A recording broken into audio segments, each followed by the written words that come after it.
Good evening, everybody. Thank you so much for coming out tonight on this very sort of busy day in the life of the Republic to talk about church and church history. Father gave a very generous introduction, but I think I should probably comment a little bit about myself to give you a sense of what I'm doing up here, what I am and what I am not. I've been Orthodox now for 35 years. I joined the church officially in December of 1983, which means, among other things, I'm getting old. But the other point to make is I've had, it turns out, as I was putting this talk together, a much longer sort of contact with the church than I first remembered. That is, as I was putting this together, I suddenly remembered that when I was a senior in high school, for some reason, me and a couple of my classmates went with two of our Catholic priests who taught me at school. We attended an Orthodox liturgy in downtown Atlanta on a Sunday when I was, again, a senior in high school. I remember the experience at the time without much fondness. My feet hurt. My nose and my eyes were watering from all the billows of incense. I mean, the church I can't even remember because it wasn't one of the big cathedrals. It was a little small church in downtown Atlanta. I don't even know if it's still there. The other thing is I remember at the time thinking that the liturgy looked to me almost like a medieval clock. That is, everything was closed and suddenly the doors would open and the priest would come out and say something and then he'd go back in and I'd be waiting, for the next thing, and I couldn't, even though I was an altar boy, I couldn't figure out what was going on. The other thing that sort of upset me was every time he came out, I sort of thought he was saying the liturgy's about to be over. And yet he'd go back in and I guess get re-energized or something. It would keep going on and on and on. So the point was when we left and we were riding home, just us non-Orthodox people, of course, the priests asked us what we thought. And I remember, sadly to this day, my words said with all the feeling, all the deep erudition, all the historical sympathy of a 17-year-old. What we had witnessed, I claimed, was a magnificent irrelevancy. I know. Sounds like a dummy. And so I got to raise my hand. Yeah, I was. But that's, it sounds pretentious. I can be as pretentious as anybody, I suspect. But it's important that I remember this simply because it proves to me that God has a sense of humor. Because here I am about 52 years later, essentially offering an apologetic for a church whose obituary I wrote or pronounced 52 odd years ago. The other thing I would say is it shows that there is a sense of irony here. Because my guess is if you ask most people, obviously not you, because you're here, but if you ask most people in Western culture, they would say that the Orthodox Church, heck, even Christianity in general, was sort of irrelevant. And so perhaps I'm paying for my sins here. I'm being hoist on my own petard. The other point to make is that I am a historian. If I look at my life, it sort of fits into three neat blocks. The first block was me growing up, which took, as you can tell, a very long time. A good third of my life was spent in adolescence, and if you talk to the people who know me best, many would say that there's sort of a race now between completing adolescence and senility. We'll see, which one comes first. The middle part of my life, I was in the Air Force, but I spent most of that time teaching. I taught threat systems to air crews, the things that could shoot them down. But I also spent about half my time in the Air Force teaching history. And then when I retired, I spent another 23 years teaching in college. So the point is, history has always been important to me. I've got a first-class education in history through no sort of merit of my own, but I've got a master's degree and a PhD from Mr. Jefferson's University in Charlottesville. But I should also caution you to say that I don't have a degree in church history. My degree is in modern European history, so I'm pretty cognizant of historical methods and what historians do, but I'm no specialist. So I want to warn you and make sure you don't think that I'm some expert who's deeply read in all this stuff. I've read a lot over 35 years, but I'm no specialist. The good news is it means you can do the same thing I did. You can read the same sort of documents and look at the same church fathers and come to your own conclusions. So with that as sort of background, let me launch into my remarks. I would say that if you look at church history from a Western perspective, there's sort of three basic views that you will hear. One is secular. That is, people who, for whatever reason, aren't particularly attached to Christianity, maybe don't believe. Their basic idea is how a Jewish carpenter became the Son of God.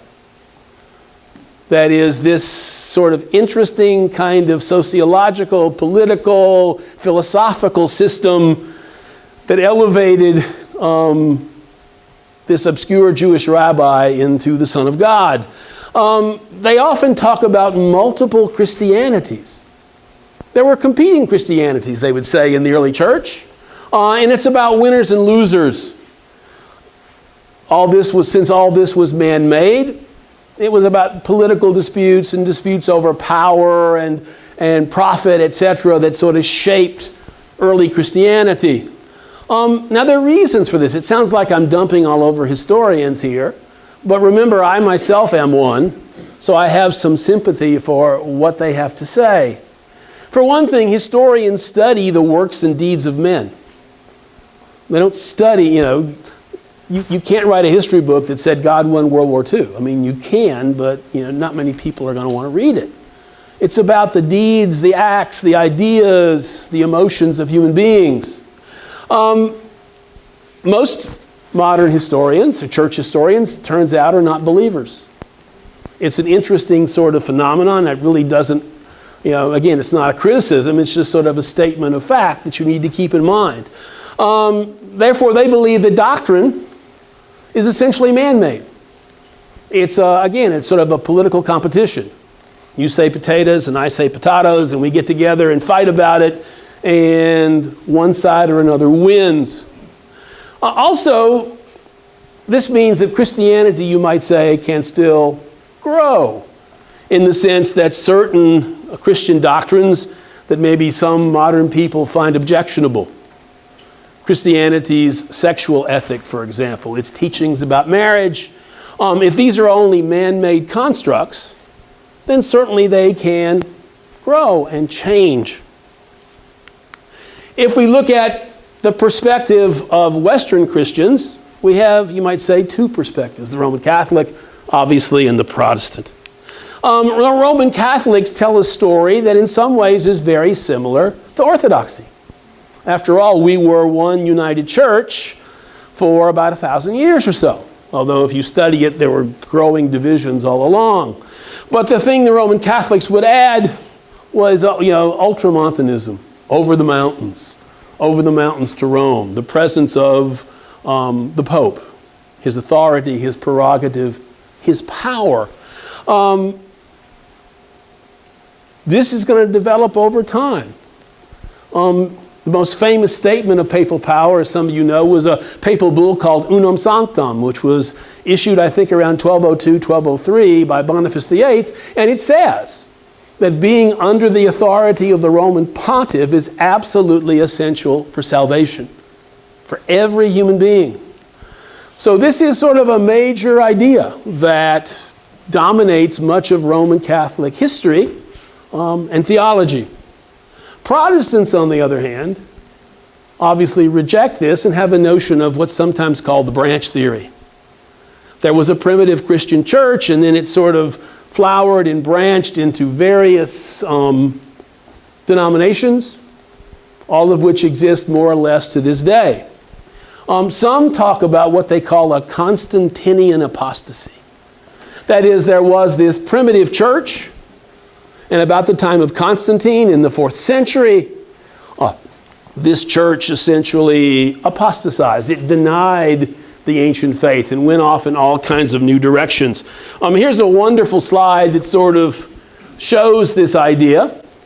You can see here's the Church of Christ along the main line, and then you can see all these people branching off. You can see the Roman Catholics in red. It's rather humbling if you're an Orthodox to see we're simply subsumed as Greek Catholics. We don't even, sort of count as Orthodox. But most of the other Protestant denominations are spin-offs of this branch theory. So these are the ways that Western Christians have seen the history of the early church. I want to give you a third Christian perspective. We would believe that Christ certainly established a physical, historic church. And this church really showed a remarkable unity from the very beginning, particularly when you consider the world in which it was born with its primitive communications and everything else. And that it worked out much of its doctrine and in fact, most of its doctrine, and worked out its worship in the 3 centuries before Constantine ever became emperor. So we don't think there was a Constantinian apostasy at all. Certainly, as we'll see in next week, Constantine posed all kinds of problems for the church. This sort of coming under the state's umbrella caused problems, but apostasy, we would say, not so much. So again, this was a unity that has been roughly maintained for about 20 centuries, the Orthodox would say. It's been maintained despite every kind of condition. Again, all the cultural and linguistic differences, the communications problems of the ancient world. There's been certainly deep and profound doctrinal debate. If you read, the stories of the ecumenical councils and many of the various church fathers, you'll see that they had competing, sometimes, visions. If all this sounds like triumphalism, let me emphasize it's not. Because if we are honest as Orthodox, we would say that all this sort of happens despite the sins and failings of Orthodox Christians. We bear responsibility along with everybody else for sort of the messes that sometimes we have made. Also, it is certainly true this church has faced ferocious persecution from all sides. Islamic, totalitarian. In the 20th century, it's estimated that more people probably died in the persecution of the Russian church from 1917 till about 1960 than died in all the other Christian persecutions that have ever existed. And now, of course, we face the problem of secularism. The notion that Christianity itself doesn't have much to say, isn't particularly relevant. So, to present my argument, you might say, apology for orthodoxy, I want to do these things. I want to talk briefly about the church in space and in time, to talk about the society in which the church was born. And then tonight we'll talk about authority. On what basis did the church teach what it taught? If I can persuade you or trick you to come back next week, I want to talk about doctrine and worship. And then we'll sort of sum up by talking about this idea of a Constantinian apostasy. So that's the agenda for these 2 evenings. Space. The church was obviously born in a corner of the Roman Empire, in what we now call the 1st century. It was a multicultural, multi-religious sort of society. In terms of time, we're talking about approximately AD 30, the sort of standard date for the crucifixion, down to around 313, when Constantine issues the Edict of Toleration, the law that said Christians could publicly and freely worship throughout the empire. we need to look at the empire for a second, just to get a sense of what was going on when Christianity was born. The period begins and ends in really great turmoil. Rome had only recently become an empire, even though it still called itself a republic. I mean, Octavian, the man who becomes Augustus Caesar, claims he's restoring the old republic, even though many of the sort of vehicles of government changed profoundly. By the year 69, there were a total of 5 emperors in one year. Tremendous political instability. And while things settle down by the 4th century, there's civil war. It's a civil war that brings Constantine to power. So Roman government had changed profoundly. And the Romans were trying to sort of work out how this new government was actually going to function. A fundamental issue for the Romans was the fact that the society had become incredibly wealthy. In fact, one of the things I would say in passing, this is just me talking as a historian, not even as a churchman, that I find incredible parallels between the end of the Roman Republic and sort of the situation that we face today in our country. One of the things that happens, for example, is that Rome became incredibly wealthy. If you look at Roman history, the Romans were essentially, I would say, bubbas for much of their republican history. They were a farming town. They were big and it was powerful, but all these guys were farmers. But in the 3rd and 2nd century BC, they fight 3 huge wars against the Carthaginians. Rome comes incredibly close to total defeat. And yet in the end, they win total victory. They conquer virtually the entire Mediterranean world. They occupy it, and to some degree, they loot it.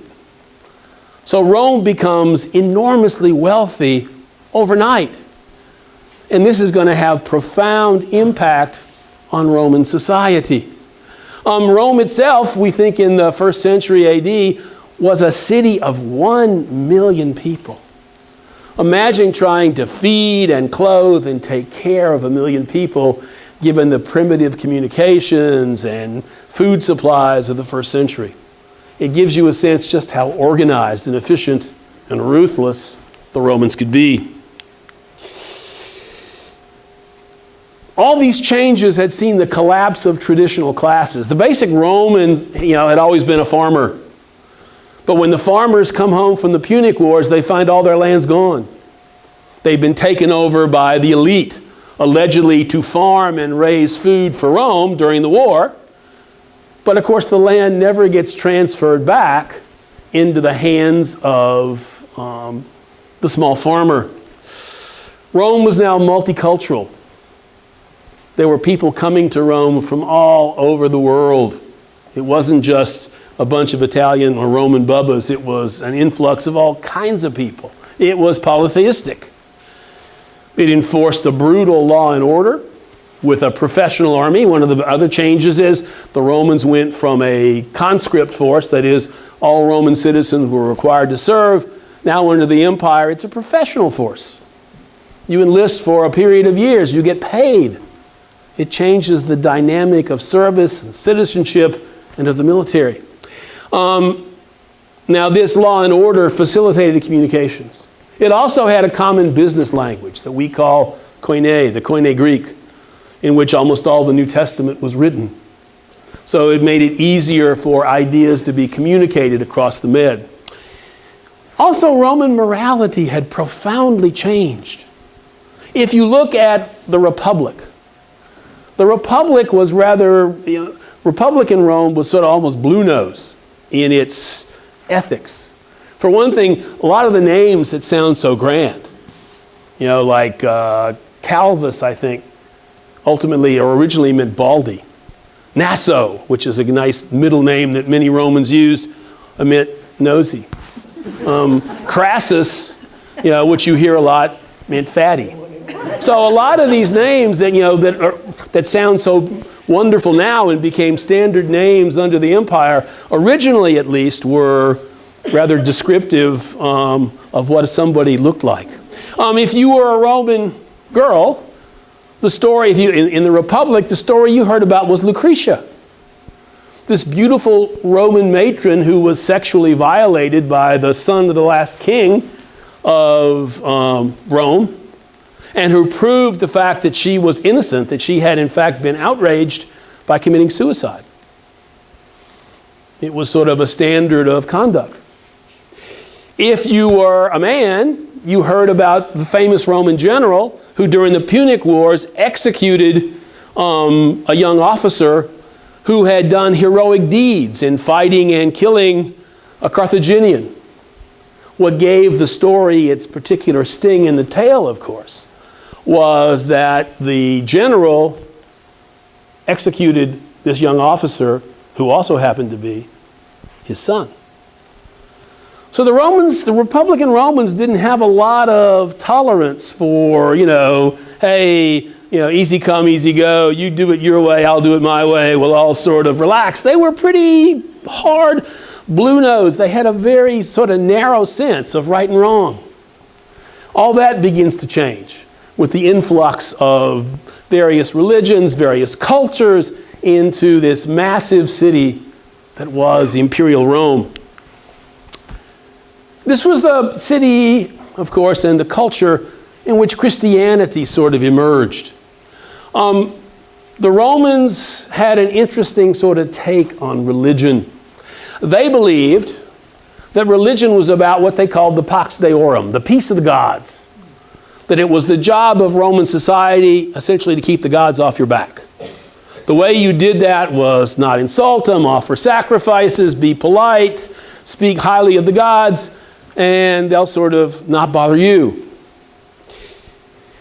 The Romans were always interested, you might say, in new gods, in part because by about the time of Christ, belief in the old gods was waning, certainly among the Roman elite. And the ordinary poor Roman citizens, they didn't much, religion had in many ways become irrelevant to them anyway. So there were a whole group of new religions that began to come into the empire.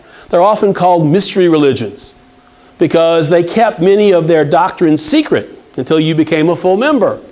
They promised salvation. They promised all kinds of things to those who believe. And so when the Romans first heard about Christianity, they sort of thought it was a mystery cult. And they were intrigued. But it has to be said, the more the Romans found out about Christianity, the less and less they liked it. Among other things, its dubious origins. After all, the founder of Christianity was executed for treason. I mean, imagine if we were sitting at lunch tomorrow and suddenly from around my neck there spilled out this little symbol and you said, "What's that?" I said, "Oh, it's a symbol of my God. It's an electric chair. He was executed in Reedsville about 50 years ago by the state of Georgia." My guess is most of you would sort of say, "Oh, that's interesting." But you wouldn't be particularly sort of enthusiastic. Well, that's the way many Romans felt. This guy had been executed by the state in the most shameful and painful way possible. Christianity was unpatriotic. It didn't honor the peace of the gods. In fact, you might say the Christians, in essence, were like waving red flags in front of the ancient bull, because they're saying these ancient gods don't exist. There's a good way to tick off Saturn and Jupiter and Mars and all these people. They were also intolerant from the Roman perspective because they said there was only one God. It wasn't sort of competing or multiple gods. You have yours and we'll have ours. They entertained lower class membership. That is, anybody could join. Christianity said that everybody was sort of equal in the eyes of God. It didn't matter. Your race, class, and gender didn't matter. Roman men were not particularly, you might say, enthusiastic about Christianity's sexual ethic. It was one thing to say that Roman women should be faithful to their husbands. That was great. But Christianity also said that Roman husbands should be faithful to their wives. And in a society that was awash in slavery, tens of thousands of slaves, many of whom are female, and thus are sexually available to their owners, That was not something that many Romans were enthusiastic about. Then, of course, you have what I call the National Enquirer. The Roman National Enquirer, versions of Christianity. Christianity was charged with cannibalism. Why? Because the Romans heard about this notion of body and blood, that somehow the Christian mysteries involved the body and blood, and therefore the rumor went out in Rome that what the Christians did was kill Roman babies and eat them and drink their blood. There was also the notion of promiscuity. If the Roman National Enquirer had a field day with the body and blood, imagine what they did with the agape, the love feast. Imagine what the love feast became, for inquiring minds who didn't want to know but wanted to say. The notion was that when the Christians got together, it said somebody kicks over the lamps, and then there's just sort of a general sex orgy. So it was not surprising that when Nero said the Christians were also incendiaries, they were always talking about fire and that God was going to rain down fire and brimstone. There were these things sort of in their documents that the Christians were obviously suspect when the Great Fire of Rome took place. And thus persecution began. The persecutions were what I always say they are episodic and peripatetic. By that I mean they take place from place to place and time to time. Christianity essentially was illegal for a very long time, but it depended on what the local authorities were up to. Suddenly something would happen and the notion was, bad things have happened, it must be the Christians' fault, let's round them up. So they would. But then maybe for weeks, months, even years, Christianity was illegal, but as long as you sort of kept a low profile, nobody really bothered you. So this happened again and again for several hundred years. Around, the beginning of the 4th century, the Emperor Diocletian, who was really anxious to he could see the empire was falling apart. And he really wanted to pull it together. He had all kinds of political reforms. But one of the things he did was instigate an empire-wide persecution of the church. It was the most severe and sophisticated of all the persecutions. It lasted fully 10 years. Diocletian also realized, as I think Tertullian said, that the blood of the martyrs would become the seat of the church. That the fact that the Christians were publicly, fed to the lions and crucified and done all kinds of horrible things to, won Christians enormous sort of sympathy in many quarters. So much of this persecution took place behind closed doors. That is, bishops and priests were arrested, they were tortured, everything was done to sort of make them renounce their faith. Christian books and all the cups that were used for the services were all confiscated, but there were no big public sort of mass killings because Diocletian was smarter than that. At the end of all this, of course, came Constantine. Suddenly out of, there was this toleration. The Christians, I suppose, at the time could be forgiven if they believed that there was a miracle involved here. That after 10 years, when the church probably came closer than at any time to being destroyed, suddenly they are legal. Now, as we're going to see, legality poses its own problems. Whatever side of the political spectrum you're on, I suspect we all agree that governments never give up anything for free. Governments, aren't going to make Christianity legal and expect nothing in return. And so there's certainly new problems caused by this legality that the church is going to have to deal with. But was there an apostasy? I'm going to argue that most of the key doctrines were already in place, that what the church had to do in the time after Constantine in the subsequent centuries is re-explain and amplify doctrines that were already in place. So toleration, I think, was a mixed bag at best. I'm not saying that everything was hunky-dory because Constantine gave the church toleration. But I'm going to argue in these presentations that I don't find a lot of evidence for a Constantinian apostasy. So let's turn to our first sort of topic about Christianity, and that is authority. Authority. Essentially, by what authority did the church teach? On what did it base its worship and its doctrine? The obvious answer was Christ himself. Christ said the gates of hell wouldn't prevail against his church. He said there would be one fold and one shepherd. The problem, of course, is that when you get down on the ground, everybody claimed their teachings were based on Christ. So just to say, hey, I'm teaching this and because Christ said so, wasn't always much help. Because oftentimes there are competing ideas about what's being taught. So as the church began to work out how authority should be understood, the first thing that came up was apostolicity.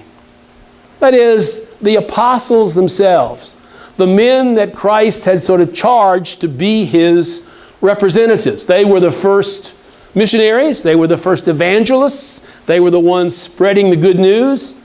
It made perfect sense that these people should be the ones who one should listen to. So their witness was crucially important. Around 180, one of the church fathers we'll talk about soon, St. Irenaeus of Lyon, says, as you can see, one learns true doctrine by following the doctrine of the churches founded by the apostles. This also explains, however, the plethora of gospels that are going to appear, all attributed to the apostles. Not only Matthew, Mark, Luke, and John, we all know, but the Gospel of Peter, the Gospel of Thomas.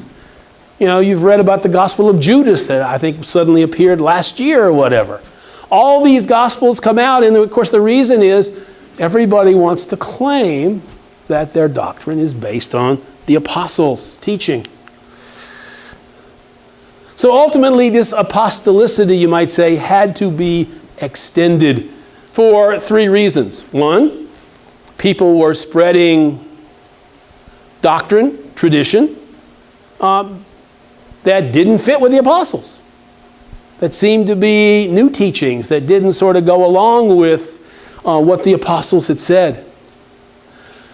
One of the reasons that the church was not all that, you might say, interested or dynamic in terms of promulgating doctrine was that it's pretty clear if you read in the New Testament, there is an expectation there that Jesus is coming soon, that his return is imminent, not for the last time. Did Christians find their expectations of the Lord's imminent return to be, shall we say, premature? The Lord had decided not to come back yet. And thirdly, the death of the eyewitnesses themselves. The apostles began to die. As you know, as far as we can tell, church tradition and history says all of them were martyred, except for John the Evangelist. And of course, the story is that they tried to boil him in oil, but for some reason, the boiling didn't work. So John died in great old age, but all the other apostles were supposed to have died for the faith. But with their death, the question was, who takes over? At the same time, there were important, profound, disturbing new teachings that began to roil the Christian world. There was, for example, an early heresy of the 2nd century called Marcionism. Marcion, it turns out, was a priest from Asia Minor who came to Rome around 140, 150 AD. Marcion, like many Christians throughout history, was utterly perplexed by the problem of evil. Where did evil come from? How did it get into the world? His answer was simple and interesting, if we would say heretical. That is, Marcion decided there were two gods. There was a God of good and a God of evil. The evil God tended to favor the material world, since the notion was that the spirit's good, the flesh is bad. Therefore, the Marcion's evil God turns out to be, of all people, the God of the Old Testament. He made the material world with all of its problems. He's always, seemingly angry. In the Old Testament, he's always yelling at people and throwing down thunderbolts and everything else. So Marcion had no trouble in saying that the God of the Old Testament was an evil God, and therefore he concluded that Christians shouldn't even read what we call the Old Testament. Get rid of it. Get rid of it. Christ, he said, had come to announce this new God, this loving God, the God of the Spirit. Now, we'll talk a little bit more about Marcionism next week, but the point is, as we're going to see, Marcion puts together his own New Testament. In fact, he's often credited with beginning the process of making the New Testament, as we'll see. The second great challenge to the church was something called Gnosticism, from the Greek word gnosis, or knowledge. Gnosticism seems to have been a belief system that was almost parasitical. That is, it sort of glommed onto Christianity. It existed before Christianity began, and it seemed to go on after Christianity divorced itself from it. The Gnostics, too, believe that Christ came to impart salvation through knowledge. That is, it was the secret knowledge that the Gnostics had that would save you. So there was this basic Christianity for you and me and the bubbas, but the elite Christianity existed from the secret knowledge imparted by Christ to a few disciples and carried on by the Gnostics. Finally, there was a heresy called Montanism. Again, a priest whose name was Montanus. Montanus was in some ways a revivalist. He claimed that the church was getting too soft, that it needed to return to much stronger fasting and prayer. He said the church was spending way too much time setting up physical structures, parishes and dioceses, churches, etc. It was all about a spirit-filled kind of existence. Montanus, like many such people, you might say, got confused. Ultimately, he seems to have believed that he was the Paraclete, that is the Holy Spirit, or at least that the Holy Spirit had somehow come in and taken over him. There were some Montanist prayers that ended in the name of the Father and the Son and Montanus. So, these were the kinds of ideas that began to float around. And of course, the question was, you and I can look at them through the lens of history and say, well, how absurd. But imagine if you're someone in a 4th century town and somebody comes to you and says he's got Christianity to explain, and this is how it goes. This is how it goes. All of these beliefs, you might say, broke continuity with the past. In particular, they all didn't much care for Judaism. They said Judaism was either irrelevant or, in fact, again, was the place where this evil God resided. So get rid of it. They also all had a dislike, in some cases a distrust, and in a few cases an active disgust for the material world. Almost all of these belief systems, for example, condemn marriage. Christians shouldn't get married because Christians should be concerned about the Spirit, about going to heaven, not about these sort of carnal relationships that occur in marriage. The body was, to some degree, evil. Now, ultimately, in the Middle Ages, there are people who have these beliefs who will encourage suicide. Because obviously, if the body's evil and the spirit's good, one way to liberate the spirit from the body is to kill yourself. So, as we'll see, doctrine has consequences. But these were the kinds of alternative beliefs that emerged that the church really had to deal with. The result was the appointment of hierarchy. That is, the apostles had begun to plant, as they planted new communities, they put in place overseers, bishops. You can read about this in the Acts of the Apostles. They're almost always in cities because Rome was essentially an urban civilization. Most people lived in cities. As early as the 2nd century, you can read St. Ignatius of Antioch, and he will tell you around 107, as he's going to Rome to be martyred, he says that there's a threefold order in the church of bishops, priests, and deacons. And these are the people that one should listen to and obey, the bishops above all. So by the beginning of the 2nd century, there is this hierarchy established. By the early 3rd century, there are networks of bishops. Usually the bishop over the larger town in a cluster becomes known as the metropolitan or the metropolitan bishop. By the 4th century, there are 5 senior bishops in the Christian world, the 5 patriarchates. In the great centers of Rome, Constantinople, you can see them there. And these were the people who were charged with governing, you might say, administering the various regions of the church.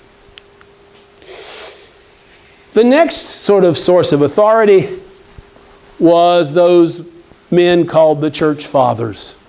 Who are they? Well, they were authors and ministers who wrote and preached the Christian faith in the 2nd, 3rd, really down to the present day. Most were bishops. Some, however, were notable laymen. Today, if we look at them for convenience, we put them into 3 groups. They're generally referred to as the ante-Nicene, the Nicene, and the post-Nicene fathers. Of course, Nicene here referring to the great First Council of Nicaea, which did so much to begin the formal definition of Christology. For our purposes, we're talking about the ante-Nicene fathers. Ante here meaning before, not anti against, A-N-T-I, but the preposition ante, which means before. So these are the fathers who wrote and taught and often paid in blood before the Council of Nicaea. The ante-Nicene fathers are generally grouped into 3. The Apostolic fathers, the Apologists, and the 3rd century theologians. Let's say a little about each one of these. The Apostolic fathers are the ones, they're called apostolic because they are closest in time to the apostles themselves. Many of these men, we are told, learned the faith from the apostles themselves. One of the most famous on the left is St. Ignatius of Antioch. He was taken to Rome, as I said, around 107 to be martyred. And on the road to Rome, he wrote a series of epistles to the various churches. And in these epistles, he's the one who talks about this threefold order of bishops, priests, and deacons. On the right is one of the most beloved of all the apostolic fathers. It's a modern depiction of the martyrdom of Polycarp of Smyrna.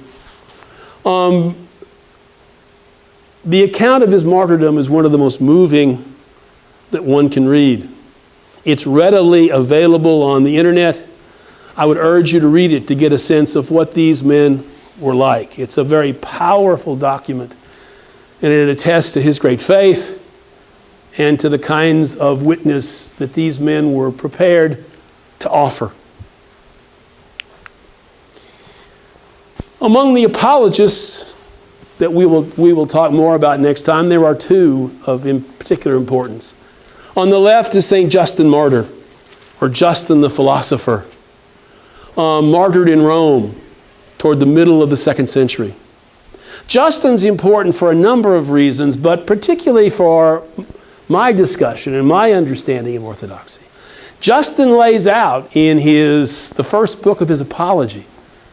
in chapters 65 through 67. Again, readily available on the internet. He lays out a very clear description of what the Sunday worship was like in the Roman church around 150. I urge you to read it. Some of you will be sort of say, oh, that's what we always do. Others of you may be surprised, but it's a very powerful sort of statement about what early worship was like. On the right is St. Irenaeus of Lyon.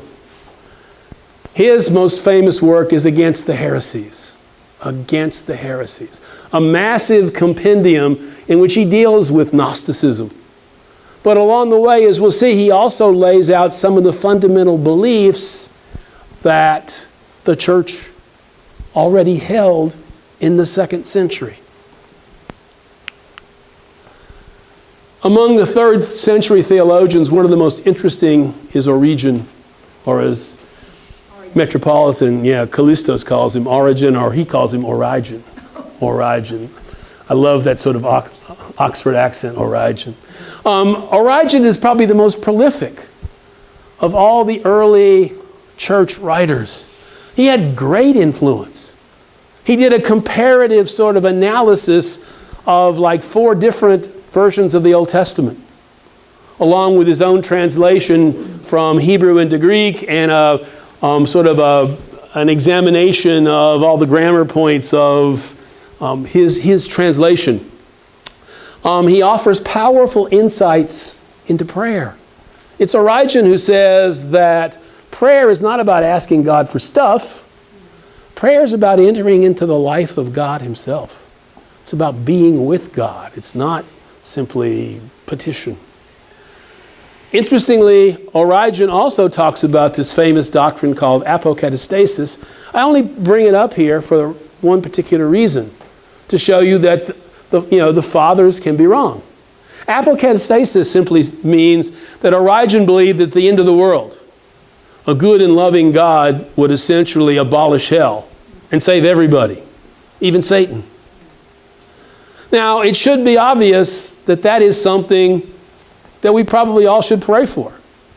There are many of us, me for example, who believe that my best chance of getting in to heaven may be at the end of the world, God will abolish hell and we'll all sort of end up in the good place.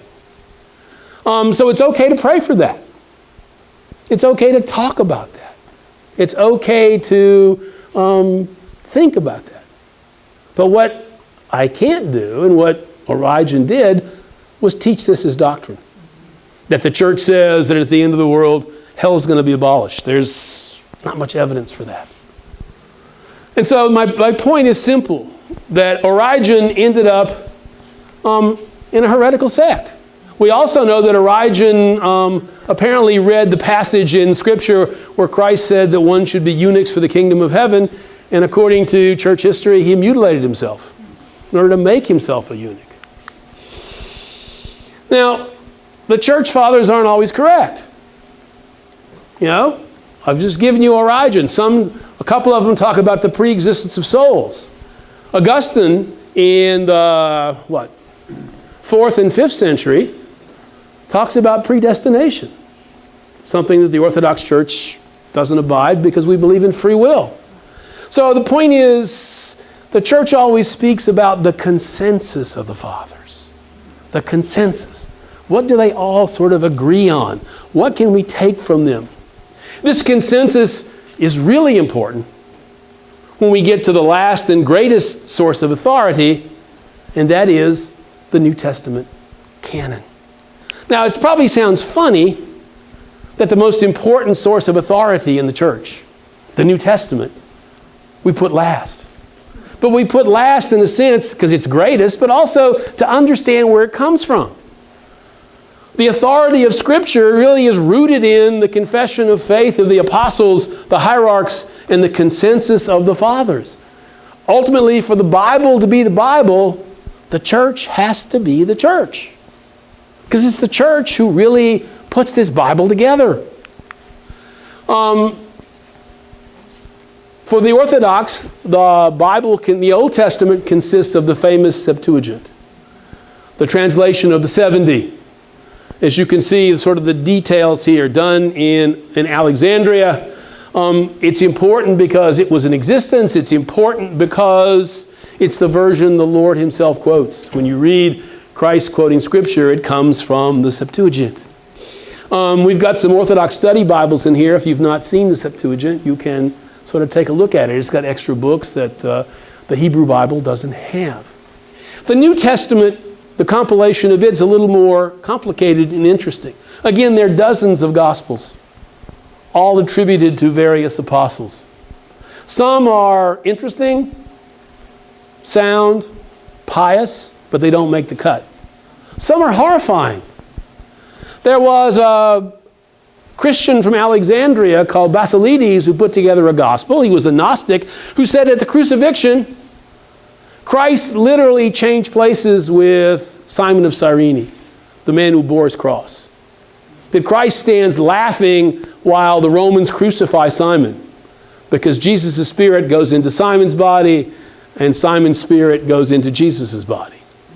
So the person that they crucify ultimately is Simon, not Jesus. Some are just downright weird.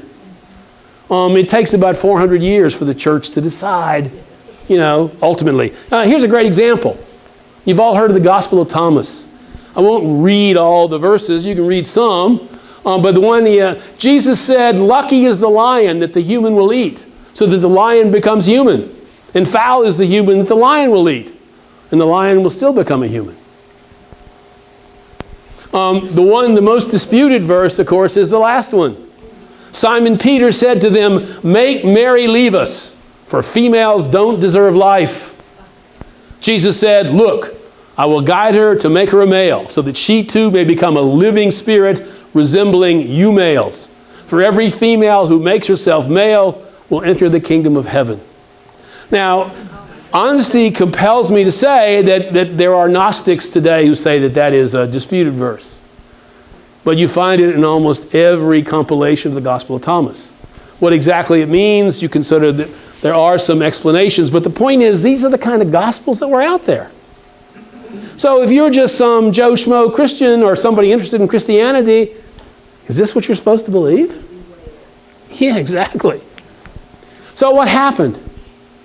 Well, to make a long story short, because you could spend a whole semester or a whole lifetime studying the canonization of Scripture, certainly by the 2nd century, the 4 Gospels that we know and 10 epistles attributed to Paul were all in widespread use. In the middle of this, however, appeared Marcion. Remember our friend who said there were 2 gods, the good God and the bad God. Marcion said, first of all, get rid of the Old Testament, since that's the account of this evil God and all the bad stuff he did. And second of all, Marcion took one gospel, the Gospel of Luke. He heavily edited it, so it all sounded like him. He took about 10 of the Pauline epistles and said, here, read this.